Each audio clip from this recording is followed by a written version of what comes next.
જય ભારત, જય હિન્દ, જય સદારામ બાપા. મિત્રો, આપણે કહીએ છીએ ને, સાહેબ સહાને એટલું કરે દીકરી, અને વિવેકે દીકરી કરે, અને દીકરી તારે તોય દીકરી અને મારે તોય દીકરી.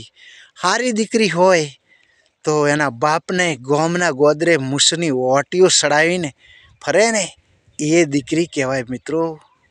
અને એક દીકરી એવી એનો બાપ ઘરની બહાર ના નીકળે ને ભૂલથી કદાચ નીકળી ગયો હોય તો એ ઘરની અંદર જ રહે અને નેસું તાચીને જ ફરે.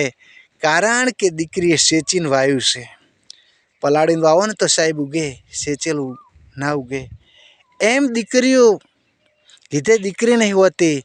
અરે સાહેબ, એક જગ્યાએ મેં દીકરી જોઈ છે, એના બાપે એટલું જ કીધું હતું કે બેટા તારે ખાવું હોય ખાજે, તારે જવું હોય અહીંયા જાજે, પણ તારા બાપને 5 જણા વચ્ચે બોલે એવો રાખજે, બીજું કાંઈ મારે તને સમજણ આપવી નથી.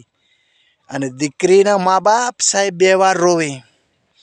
એકવાર દીકરીને પરણાવી અને એના હારે મિલે ત્યારે રોવી, અને એકવાર એમનો ભાઈ એટલે કે દીકરીનો ભાઈ જેને દીકરી મા બાપને છોડીને જતી હોય ને દીકરીનો ભાઈ એના મા બાપને તરસોડે ને તારે રોવે. આ વિડીયો બહુ આગળ વધારજો, શેર કરજો, ફોલો કરજો, લાઈક આપજો. જય સદારામ બાપા બોલજો.